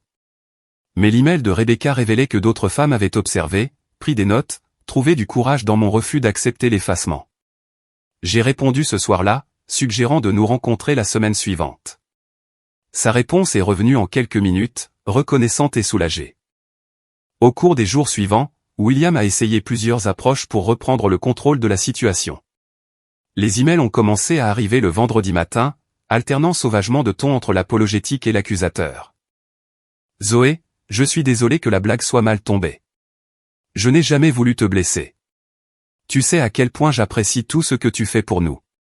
Parlons-en sans que les avocats ne compliquent les choses. Puis, 1 heure plus tard. Tu es complètement irrationnel à ce sujet. Tout le monde au dîner a compris que c'était de l'humour. Tu es la seule à l'avoir pris au sérieux, ce qui en dit plus sur ton insécurité que sur ce que j'ai dit. Puis ce soir-là. Je n'arrive pas à croire que tu essaies de détruire ma carrière pour ça. Après tout ce que je t'ai fourni, c'est comme ça que tu me rembourses. En me faisant passer pour un incompétent devant mon entreprise. J'ai transféré chaque email à Janet sans répondre à aucun d'eux. Le schéma était clair. William passait en revue différentes stratégies de manipulation, essayant d'en trouver une qui me ferait reculer. Mais aucune d'elles ne reconnaissait ce qu'il avait réellement fait ou ne montrait une quelconque compréhension de la raison pour laquelle son toast avait été si dévastateur. Samedi après-midi, Clara m'a appelé de sa salle de classe où elle corrigeait des copies. William vient de m'appeler, a-t-elle dit sans préambule. Il voulait que je te parle, que je te fasse entendre raison. Il a dit que tu étais vindicative et irrationnelle et qu'il voulait juste avoir une conversation pour arranger les choses. Qu'est-ce que tu lui as dit? Je lui ai dit qu'il avait fait ses choix et qu'il devait maintenant vivre avec les conséquences. Je lui ai dit que s'il voulait que tu gardes le silence sur tes contributions, il n'aurait probablement pas dû annoncer publiquement que tu n'avais aucune contribution digne d'être mentionnée. Puis je lui ai raccroché au nez. J'ai souri malgré la tension qui se nouait dans ma poitrine. Merci. Il a peur, Zoé. Je pouvais l'entendre dans sa voix. Il n'est pas inquiet de te perdre. Il est inquiet de ce qu'il adviendra de sa réputation et de sa carrière si les gens découvrent qu'il s'est attribué le mérite du travail que tu as fait. Cette vérité s'est installée en moi avec poids. Les tentatives désespérées de réconciliation de William n'étaient pas dues à mon absence ou à la reconnaissance de ma valeur. Elles étaient une question de limitation des dégâts. Dimanche soir, on a frappé à la porte de l'appartement de Clara. J'étais dans la chambre d'amis en train de réviser des documents financiers quand j'ai entendu la voix de Clara à travers la porte, ferme et inébranlable. Elle ne veut pas te voir, William. Tu dois partir. Je veux juste lui parler. 5 minutes. Clara, s'il te plaît. C'est entre moi et ma femme. Ta femme, que tu as publiquement humiliée puis systématiquement exclue de tes finances? Cette femme-là? Oh, si tu veux communiquer avec Zoé, tu peux répondre à la lettre que son avocate a envoyée. Sinon, tu dois partir avant que j'appelle le gérant de l'immeuble. J'ai entendu la voix de William baisser, suppliante maintenant plutôt qu'exigeante. Il a parlé pendant plusieurs minutes. Ses mots étouffés par la porte, mais le désespoir clair dans son ton. Clara est restée impassible. Finalement, j'ai entendu ses pas s'éloigner dans le couloir. Clara est venue à la porte de la chambre d'amis et s'est appuyée contre le cadre. Il avait l'air terrible, a-t-elle dit. Épuisé, comme s'il n'avait pas dormi depuis l'arrivée de la lettre. Bien, ai-je dit, et je le pensais. La semaine s'est écoulée lentement. Janet et moi nous sommes préparés à l'éventualité que William refuse de négocier, que nous devions engager des procédures formelles et poursuivre cela devant le tribunal de la famille. Mais mercredi après-midi, son téléphone a sonné avec un appel d'un numéro que nous attendions. Elle a répondu sur haut-parleur pour que je puisse entendre. Ici Janet Morrison. Madame Morrison, ici Richard Peton d'Ashford Capital. J'aimerais discuter de la question soulevée dans votre lettre. Seriez-vous, ainsi que Madame Hamilton, disponible pour nous rencontrer demain après-midi? Janet m'a regardé de l'autre côté de la petite table du café où nous attendions, son expression calme mais alerte. Elle a fait un geste vers son téléphone toujours sur haut-parleur entre nous. Nous sommes disponibles demain à 14 h, a-t-elle dit dans le téléphone. Où aimeriez-vous nous rencontrer? L'hôtel Grandview a des salles de conférence que nous utilisons occasionnellement pour des discussions sensibles, a répondu Richard Peton. Sa voix ne portait aucune de la confiance joviale que je me souvenais du dîner chez Marchon. 3e étage, salon Laurel. Je demanderai à mon assistante de vous envoyer les détails. Nous y serons, a confirmé Janet, puis elle a mis fin à l'appel. Elle m'a regardé avec une expression qui mêlait prudence et quelque chose qui aurait pu être de la satisfaction. C'est bien. C'est lui qui vient à nous, pas l'inverse. Cela signifie que la lettre a eu l'impact que nous voulions. Que penses-tu qu'il veuille, ai-je demandé. Contenir la situation avant qu'elle ne devienne un problème plus important. La question est de savoir ce qu'il est prêt à offrir pour que ce confinement se produise. Elle a fermé son portefeuille et s'est adossée à sa chaise. Demain, laisse-moi parler la plupart du temps au début. Écoute et observe. S'il te pose des questions directes, réponds honnêtement mais brièvement. Nous voulons comprendre leur position complète avant de montrer notre jeu. Cette nuit-là, j'ai à peine dormi. Je n'arrêtais pas d'imaginer différentes versions de la réunion, différentes choses que Richard pourrait dire, différentes façons dont la conversation pourrait mal tourner. Le matin, j'étais épuisé mais lucide, fonctionnant à l'adrénaline et à la détermination qui m'avait porté au cours des 2 dernières semaines. Janet est venue me chercher à 13h30. Je m'étais habillé avec soin d'un tailleur bleu marine que Clara m'avait aidé à choisir, professionnel sans être agressif. Nous avons roulé jusqu'à l'hôtel Grandview en silence, toutes deux nous préparant mentalement à ce qui allait arriver. Le salon Laurel était exactement ce à quoi je m'attendais. Des murs beige neutres, une table de conférence pouvant accueillir 12 personnes mais dressée pour 4, des fenêtres donnant sur la ville trop haute pour offrir une vue réelle. Le genre d'espace conçu pour des conversations difficiles qui devaient se dérouler loin des environnements de bureaux habituels. Richard Peton est arrivé exactement à 14 h, seul. Il était vêtu d'un costume sombre qui coûtait probablement plus cher que la mensualité de ma voiture, mais il avait l'air fatigué. Il y avait des rides autour de ses yeux que je n'avais pas remarquées au dîner, et sa présence habituellement imposante semblait diminuer d'une manière ou d'une autre. Il a tendu la main d'abord à Janet, puis à moi. Mademoiselle Morrison, Madame Hamilton. Il a fait une pause, puis s'est corrigé. Zoé, merci de me rencontrer. Nous nous sommes assis l'un en face de l'autre à la table de conférence. Richard a joint ses mains devant lui et a pris une profonde inspiration avant de parler. Je veux commencer par m'excuser pour mon comportement lors du dîner de célébration. J'ai ri de quelque chose qui n'était pas drôle. Je n'ai pas su reconnaître à quel point les commentaires de William étaient inappropriés, et ma réaction a donné la permission aux autres de traiter la situation comme un humour acceptable alors qu'elle était tout sauf cela.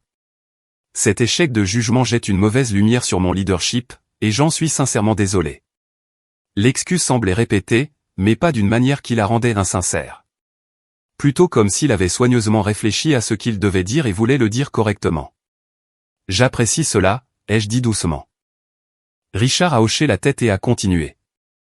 Après avoir reçu votre lettre, j'ai passé un temps considérable à examiner la documentation que vous avez fournie. J'ai également passé quelques appels à des clients et collègues clés pour mieux comprendre toute l'étendue de la situation. Il a fait une pause, semblant choisir ses prochains mots avec soin.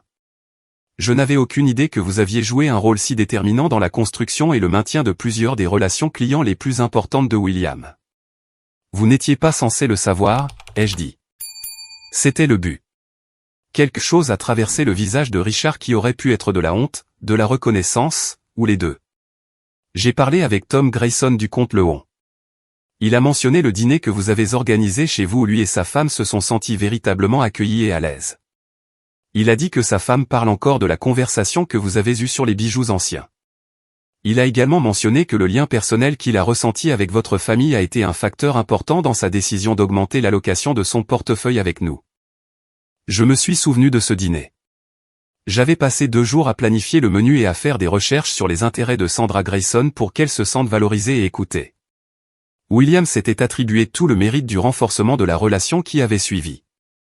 J'ai trouvé des commentaires similaires de 3 autres comptes majeurs, a poursuivi Richard. Votre nom est revenu à plusieurs reprises comme celui de quelqu'un qui a fait en sorte que les clients se sentent valorisés sur un plan personnel, ce qui s'est traduit par une confiance professionnelle. Ce n'est pas un devoir conjugal, Zoé. C'est du travail de développement commercial qui commanderait une rémunération importante s'il était effectué par quelqu'un que nous aurions engagé à cette fin. Janet est restée silencieuse à côté de moi, laissant Richard présenter sa position sans interruption. Je pouvais sentir son attention absorber chaque mot, chaque geste, chaque changement subtil dans son ton. Ashford Capital valorise l'intégrité et le professionnalisme, a déclaré Richard. Ce qui s'est passé à ce dîner est en deçà des normes que nous attendons de notre direction. Plus que cela, votre lettre a soulevé des questions sur la question de savoir si nous avons créé une culture qui permet aux gens de s'attribuer le mérite d'un travail qu'ils n'ont pas fait, que ce travail provienne de collègues ou de membres de la famille fournissant un travail non rémunéré.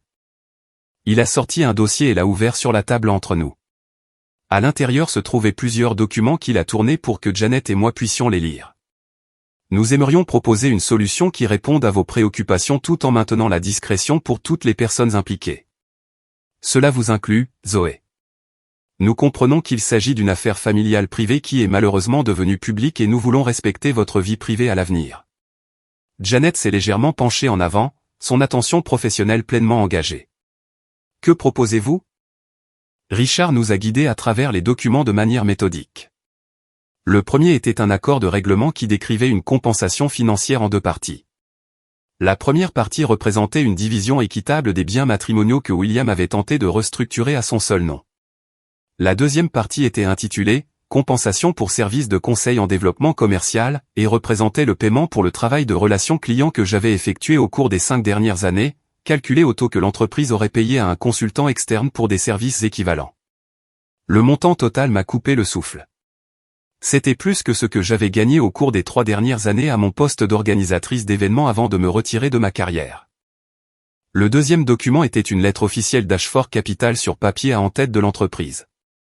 Elle reconnaissait mes contributions à la facilitation de relations clients clés et à la construction de l'infrastructure personnelle qui soutenait plusieurs comptes majeurs. Elle était soigneusement rédigée pour éviter de créer une responsabilité légale tout en fournissant une documentation claire que mon travail avait une valeur professionnelle. La lettre se terminait en indiquant qu'elle pourrait être utilisée pour mes dossiers professionnels si je choisissais de poursuivre une carrière dans le conseil ou le développement commercial. Le troisième document décrivait les changements que l'entreprise mettrait en œuvre, une formation obligatoire pour tous les cadres supérieurs sur la conduite professionnelle, les limites appropriées et la reconnaissance des contributions de toutes sources. La formation comprendrait des études de cas, et Richard a reconnu directement que le toast de William au dîner serait l'une de ces études de cas, bien qu'avec les détails d'identification supprimés. Il y a un autre élément, a dit Richard, sa voix baissant légèrement. Celui-ci est plus difficile à discuter, mais il est important que vous compreniez l'ensemble du tableau. Il a expliqué que le comportement de William avait créé des problèmes de responsabilité pour Ashford Capital. Au-delà du préjudice personnel qui m'avait été causé, il y avait des implications professionnelles. Les relations clients construites en partie grâce à mon travail non rémunéré soulevaient des questions sur l'attribution du mérite et la conduite éthique. La nature publique des commentaires de William lors d'une célébration parrainée par l'entreprise créait un risque pour la réputation. Nous ne mettons pas fin à l'emploi de William, a dit Richard avec soin. Mais la promotion au poste de vice-président senior ne se poursuivra pas comme prévu. Il restera à son niveau actuel avec plusieurs stipulations. Un coaching exécutif obligatoire axé sur la conduite professionnelle et les compétences interpersonnelles. Des responsabilités réduites face au client pendant 6 mois pendant qu'il termine le programme de coaching. Et une compréhension claire que tout incident futur de cette nature entraînera une résiliation immédiate. Richard a observé mon visage pendant qu'il expliquait cela, s'attendant peut-être à de la satisfaction ou à de la justification. Je n'ai ressenti aucune de ces choses. Ce que j'ai ressenti était quelque chose de plus calme et de plus compliqué.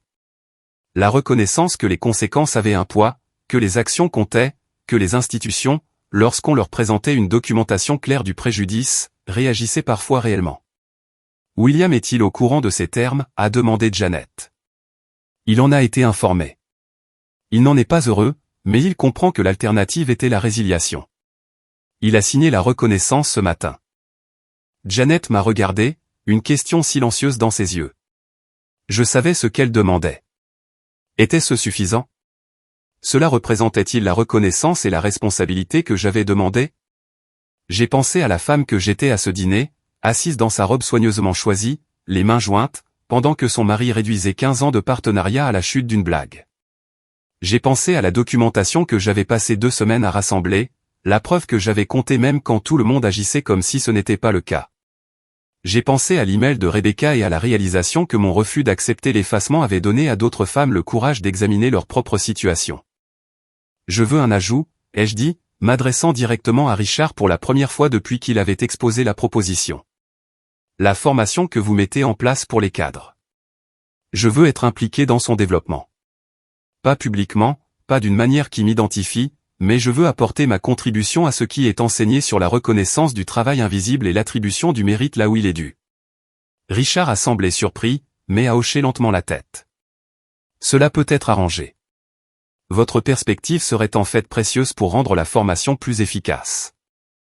Janet a sorti son propre dossier et a pris des notes sur les documents que Richard avait fournis.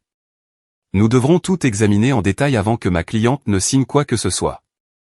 Mais préliminairement, cela répond aux principales préoccupations que nous avons exposées dans notre lettre. De combien de temps avez-vous besoin pour l'examen, a demandé Richard. 72 heures, a répondu Janet. Nous vous donnerons une réponse d'ici lundi matin. Richard s'est levé et nous l'avons suivi. Il a tendu la main à nouveau, d'abord à Janet, puis à moi. Quand il a serré ma main, il l'a tenue un instant de plus que ce qui était strictement nécessaire. Pour ce que ça vaut, Zoé, je pense que ce que vous avez fait a demandé un courage considérable. Sortir de ce dîner, envoyer cette lettre, refuser de laisser cela être rejeté comme un simple malentendu. Peu de gens auraient la force de se défendre aussi clairement. J'ai rencontré son regard et j'y ai vu quelque chose qui m'a surprise. Pas seulement du respect professionnel, mais une véritable reconnaissance de ce que j'avais fait et de ce que cela m'avait coûté de le faire. Merci, ai-je simplement dit. Après le départ de Richard, Janet et moi nous sommes rassises à la table de conférence.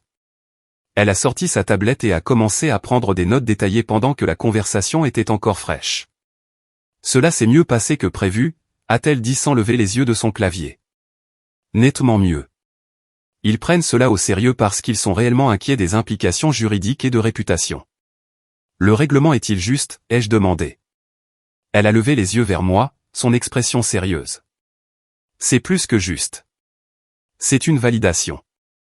Ils reconnaissent que votre travail avait une valeur monétaire, pas seulement une signification émotionnelle. Cela compte, Zoé. C'est ce que vous avez demandé. Reconnaissance et décompte. C'est les deux. Nous avons quitté l'hôtel et nous sommes assises dans la voiture de Janet dans le parking pendant quelques minutes avant de retourner à son bureau. J'ai regardé par la fenêtre les piliers en béton et les lumières fluorescentes et j'ai senti quelque chose changer en moi. Pas le bonheur exactement, pas le triomphe, quelque chose de plus calme et de plus fondamental. Pendant 15 ans, j'avais été invisible, mes contributions effacées aussi vite que je les faisais. Et maintenant, une entreprise pleine de gens puissants avait mis leur reconnaissance par écrit, avait attaché une valeur monétaire à un travail dont ils avaient bénéficié sans le reconnaître, avait mis en œuvre des conséquences pour la personne qui avait traité mon travail comme sans valeur. Ce n'était pas tout. Cela n'annulait pas les années d'effacement ou l'humiliation de ce toast. Mais c'était quelque chose de réel, de documenté et de permanent. À quoi penses-tu, a demandé Janet doucement. Je pense à la femme que j'étais il y a 3 semaines, ai-je dit. Celle qui aurait eu peur d'envoyer cette lettre parce qu'elle aurait pu mettre William en colère ou nuire à sa carrière. Je ne la reconnais plus. Bien, a dit Janet en démarrant la voiture. Elle méritait mieux que ce qu'elle acceptait. Janet a passé le week-end à examiner chaque clause de l'accord de règlement qu'Ashford Capital avait proposé. Elle m'a appelé samedi soir avec des révisions mineures qu'elle voulait demander, des ajustements de langage technique qui renforceraient ma position sans changer fondamentalement les termes. Le lundi matin, elle avait envoyé notre réponse à Richard Peton, confirmant que nous accepterions le règlement avec les modifications spécifiées. La signature finale a été programmée pour le mercredi après-midi au bureau de Janet. William devait être présent pour signer les parties de l'accord concernant la division des biens matrimoniaux. Janet a suggéré de garder la réunion brève et de se concentrer uniquement sur la documentation, la traitant comme la transaction commerciale qu'elle était devenue plutôt que comme une occasion de traitement émotionnel. Je suis arrivé 15 minutes en avance et je me suis assise dans la petite salle de conférence adjacente au bureau principal de Janet. Les murs étaient tapissés de livres de droit qui ne s'ouvraient probablement plus maintenant que tout était numérique, mais ils créaient une atmosphère d'autorité et de permanence qui semblait appropriée. Je m'étais à nouveau habillé professionnellement, le même tailleur bleu marine que j'avais porté pour rencontrer Richard, une armure qui me faisait me sentir compétente et en contrôle. William est arrivé exactement à l'heure. J'ai entendu sa voix dans la réception, formelle et sèche, alors qu'il parlait à l'assistante de Janet. Puis la porte de la salle de conférence s'est ouverte et il est entré, et j'ai été surprise de voir à quel point il avait l'air différent. Il avait perdu du poids. Son costume flottait légèrement sur sa silhouette d'une manière qui suggérait que la perte de poids s'était produite rapidement et récemment. Il y avait des cernes sous ses yeux que le maquillage ne pouvait pas tout à fait cacher. Sa présence habituellement imposante, la confiance qu'il avait toujours précédée dans les pièces, semblait diminuer. Il avait l'air plus petit d'une manière ou d'une autre, comme si quelque chose d'essentiel avait été enlevé et qu'il n'avait pas encore compris comment compenser l'absence. Janet est entrée derrière lui et a fermé la porte. Elle a fait signe à William de s'asseoir en face de moi à la table de conférence, se positionnant à la tête où elle pouvait nous observer tous les deux. « Merci à vous deux d'être ici », a dit Janet, son ton professionnellement neutre. Nous avons 3 documents qui nécessitent des signatures aujourd'hui. Je vais passer en revue chacun d'eux brièvement avant de procéder. Elle a étalé les papiers devant nous, expliquant l'accord de division des biens matrimoniaux, la reconnaissance de la compensation pour développement commercial et la lettre officielle d'Ashford Capital. William a écouté sans regarder les documents, son attention fixée sur moi avec une expression que je ne pouvais pas tout à fait lire. Quand Janet a terminé son explication et a demandé si nous avions des questions, William a parlé pour la première fois. « Pourquoi fais-tu ça, Zoé ?» Sa voix était basse, sincèrement confuse plutôt que colérique. Janet a commencé à intervenir pour rediriger la conversation vers la documentation, mais j'ai levé la main pour l'arrêter. « Tu as détruit ce que nous avons construit quand tu as décidé que mes contributions étaient invisibles, » ai-je dit, gardant ma voix stable et calme. Je m'assure simplement qu'elles soient enregistrées avec précision avant de clore les comptes de ce mariage. C'était une blague, a dit William, mais sans la conviction qu'il avait mise derrière ces mots dans ses précédents textos et appels téléphoniques. Je ne le pensais pas de la manière dont tu l'as pris. Tu pensais exactement ce que tu as dit. Tu crois que je n'ai rien apporté de valeur. Tu crois que ton succès est entièrement ta propre création. Et quand ma lettre a documenté à quel point cette croyance était fausse, tu t'es plus soucié de protéger ta carrière que de reconnaître le mal que tu as causé. William a baissé les yeux sur les documents étalés sur la table entre nous. Sa main s'est déplacée vers eux, puis s'est arrêtée, hésitante. Tout ce que j'ai construit, tout ce que nous avons construit. C'est juste le détruire. Non, ai-je dit, et j'ai senti l'observation de Clara sur ma voix différente se cristalliser à ce moment-là. Je ne m'excusais pas, ne qualifiais pas, n'adoucissais pas. Je ne faisais qu'énoncer la vérité. Tu l'as détruit au moment où tu as décidé que je valais moins qu'un rire de tes collègues.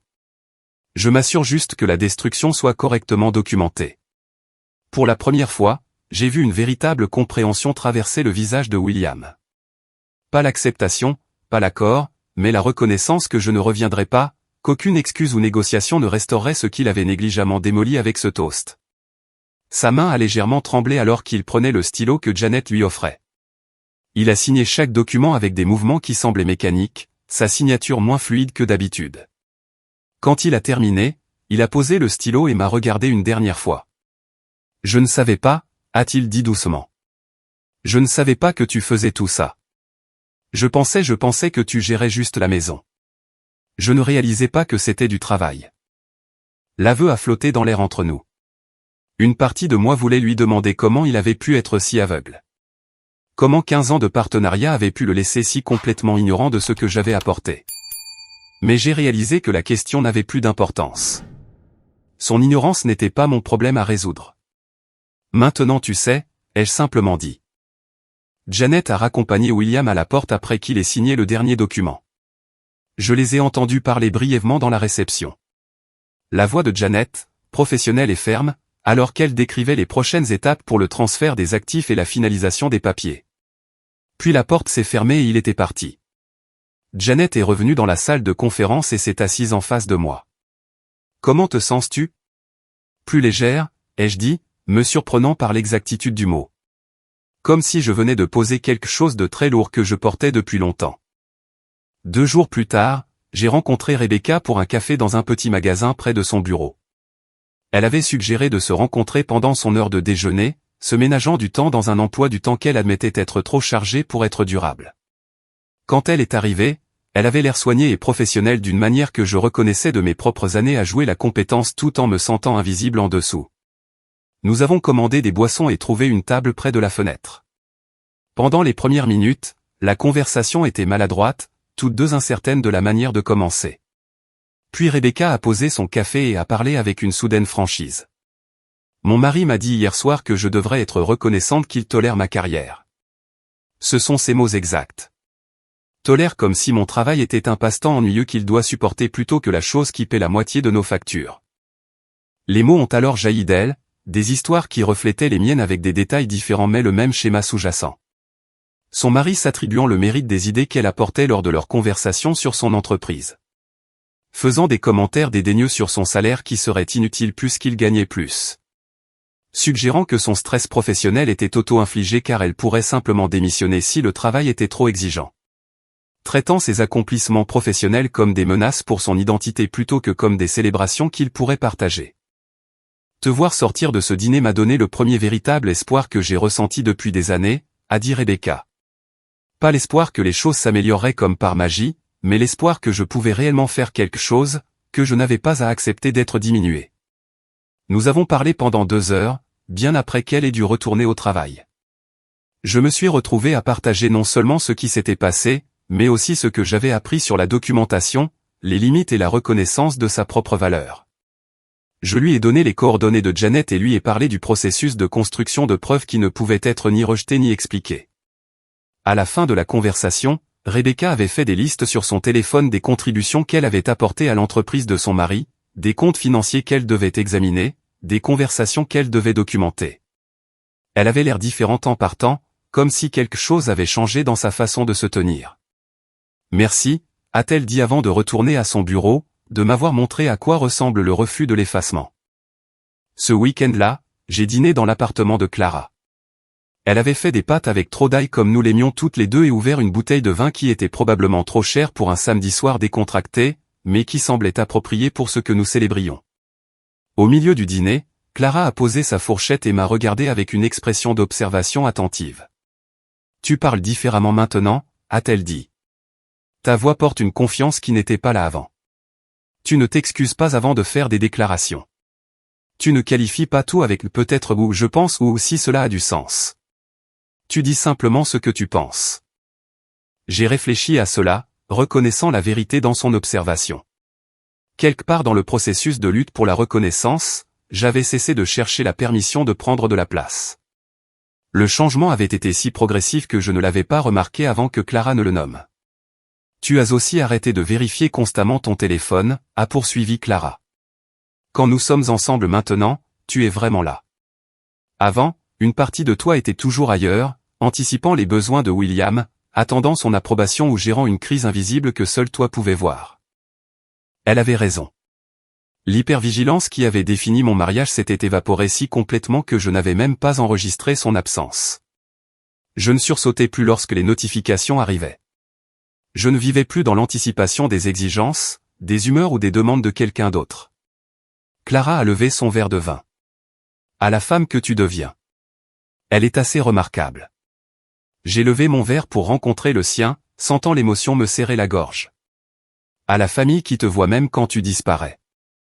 Au-delà du traitement émotionnel et des négociations de règlement, il restait le travail banal mais nécessaire de la séparation effective.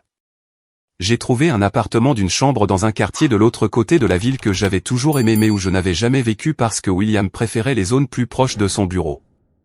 L'appartement avait de hautes fenêtres qui laissaient entrer une bonne lumière et un petit balcon où je pouvais boire mon café du matin en regardant le quartier se réveiller. Déménager est devenu un exercice de sélection intentionnelle. J'ai passé en revue notre foyer comme systématiquement, ne prenant que ce dont j'avais besoin et laissant derrière tout ce qui me semblait contaminé par celle que j'avais été dans ce mariage. La vaisselle chère que nous avions reçue en cadeau de mariage est restée.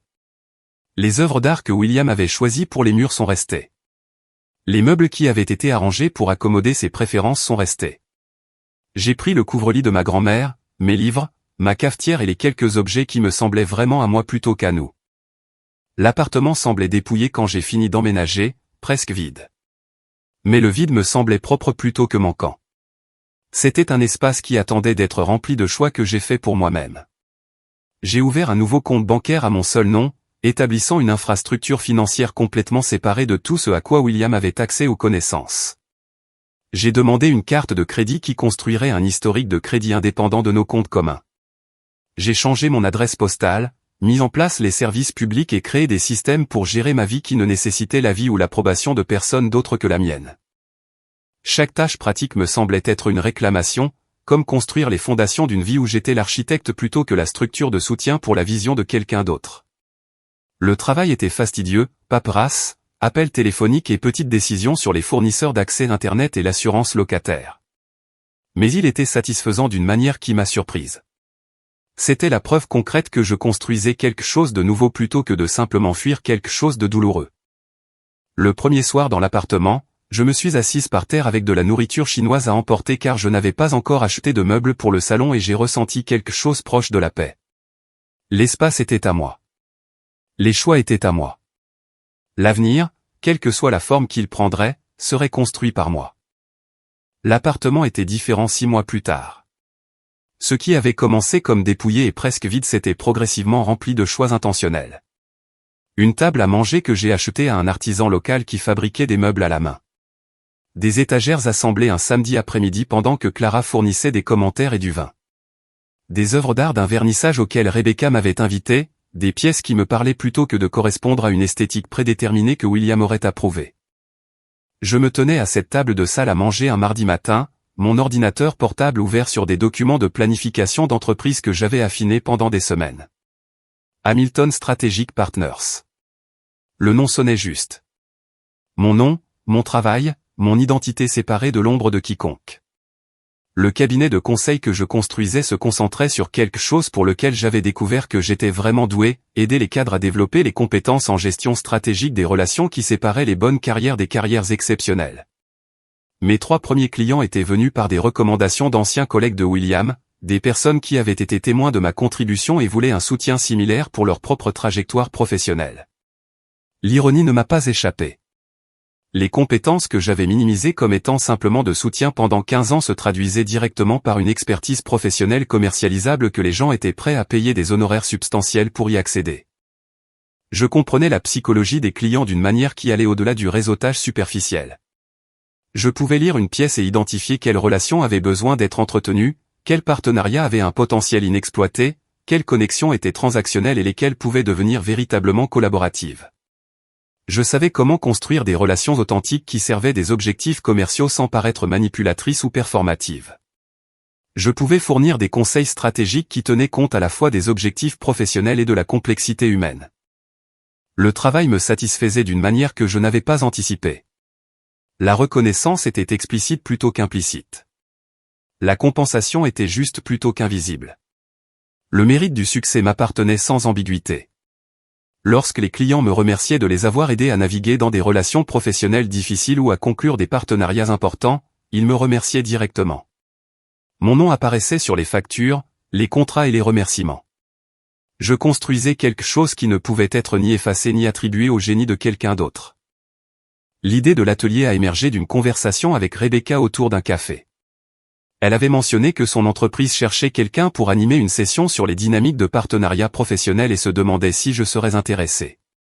J'ai développé un atelier de 2 heures qui commençait par mon histoire. Le dîner de célébration, le toast qui a réduit 15 ans de partenariat à la chute d'une blague, la décision de partir avec dignité. La réaction m'a surprise par son intensité. Le premier atelier que j'ai animé comptait 20 participants. La moitié d'entre eux sont restés après pour partager leurs propres histoires de travail invisible, de contributions non reconnues, du sentiment d'être essentiel et pourtant en quelque sorte aussi remplaçable. Plusieurs ont demandé si j'offrais du coaching individuel. 3 ont demandé que j'anime le même atelier pour leurs organisations. J'ai affiné le contenu et j'ai commencé à offrir l'atelier mensuellement. Les audiences ont grandi. Des professionnels ambitieux qui voulaient éviter de prendre leur système de soutien pour acquis. Des partenaires qui avaient fourni un travail invisible et avaient besoin de la permission de se défendre. Des managers qui essayaient de créer des cultures de travail qui reconnaissaient toutes les formes de contribution. Mes conférences commençaient toujours par l'histoire du dîner. Je leur parlais de ma place à moins d'un mètre de William pendant qu'il annonçait à 30 personnes que je n'avais aucune ambition, aucun projet, que je vivais simplement de son succès. Je décrivais le choix que j'ai fait à ce moment-là, ne pas me recroqueviller, exploser ou rire de ma propre dégradation, mais revendiquer ma dignité et m'éloigner de tout ce qui exigeait que je sois invisible.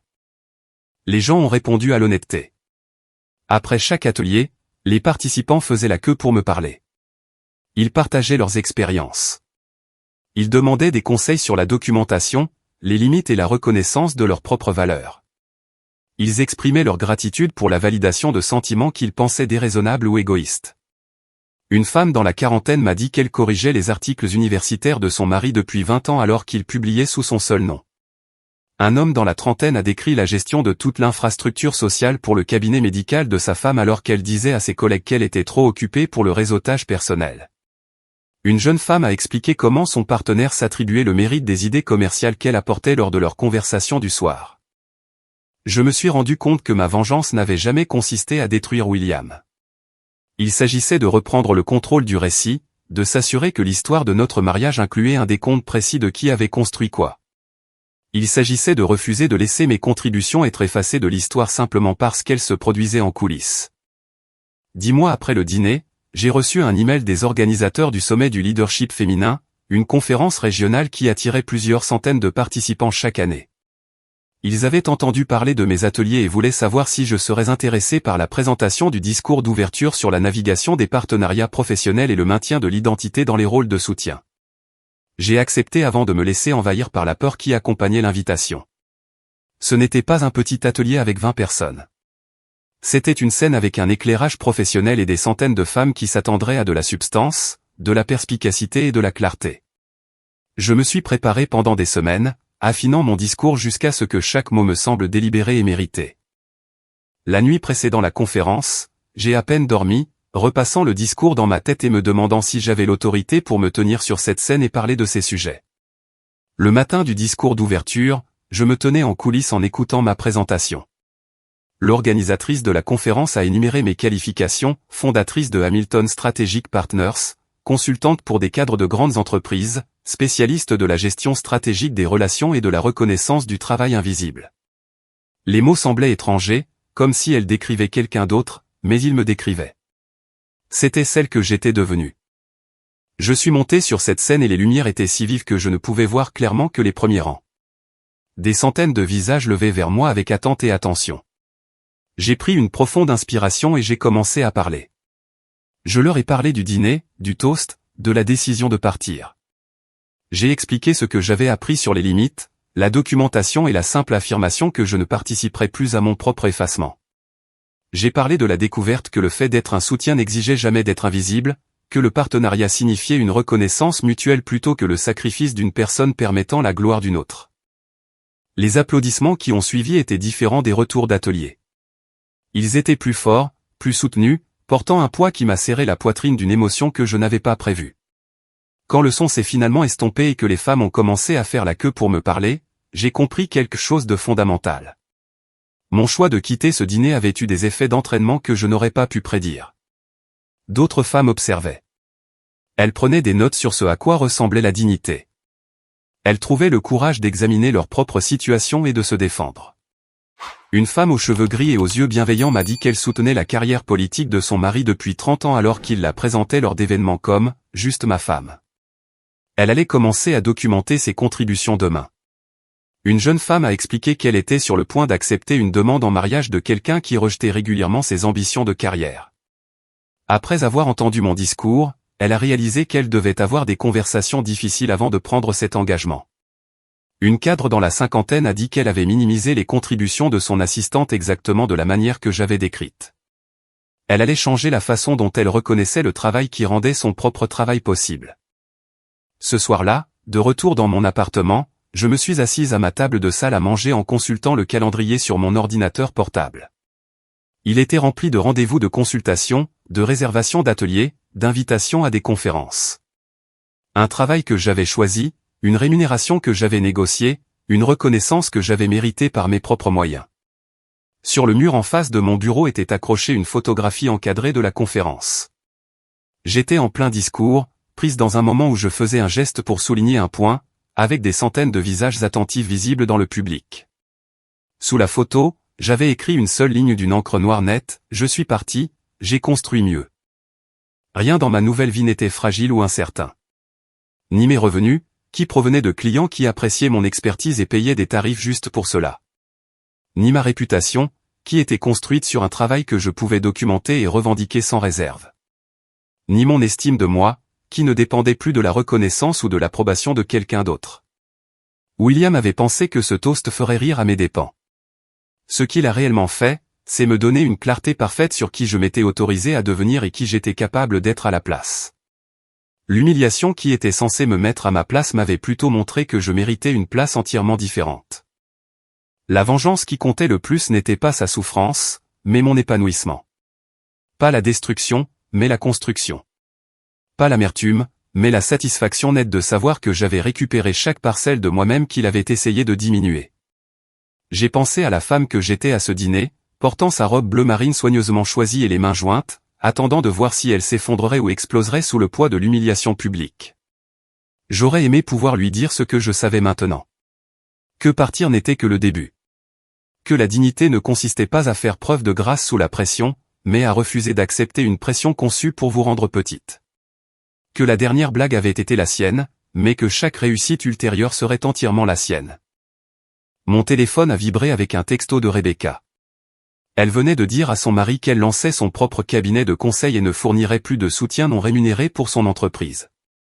Elle a inclus 3 points d'exclamation et une note indiquant qu'elle avait pris rendez-vous avec Janet pour la semaine suivante. J'ai souri et répondu avec des encouragements, puis j'ai mis mon téléphone de côté et je suis retourné au plan d'affaires sur mon ordinateur portable. J'avais un nouvel atelier à développer. Celui-ci se concentrait sur la reconnaissance et la compensation du travail invisible dans les partenariats professionnels. L'ironie de construire une carrière sur une expertise acquise au cours de 15 ans de travail non rémunéré ne m'échappait pas. Mais l'ironie n'était qu'un autre mot pour les leçons apprises à la dure. Je construisais quelque chose dont personne ne pouvait s'attribuer le mérite parce que mon nom y figurait, d'une encre qu'il ne pouvait pas effacer. La fondation était la mienne. La structure était la mienne. Le succès, quelle que soit la forme qu'il prendrait finalement, serait le mien seul. Et cette connaissance valait plus que n'importe quel toast, n'importe quelle promotion, n'importe quelle validation que William aurait pu m'offrir à ce dîner. J'étais parti, et j'avais construit mieux. Si cette histoire de force tranquille et de justice calculée a résonné en vous, cliquez sur le bouton j'aime dès maintenant. Ma partie préférée a été lorsque Zoé a levé son verre de vin à cette table de dîner et a calmement dit « C'est la dernière blague que tu feras à mes dépens », avant de partir avec une dignité parfaite. Quel a été votre moment préféré? Dites-le nous dans les commentaires ci-dessous. Ne manquez pas d'autres histoires puissantes de personnes reprenant leurs valeurs. Abonnez-vous et activez la cloche de notification pour ne jamais manquer une publication.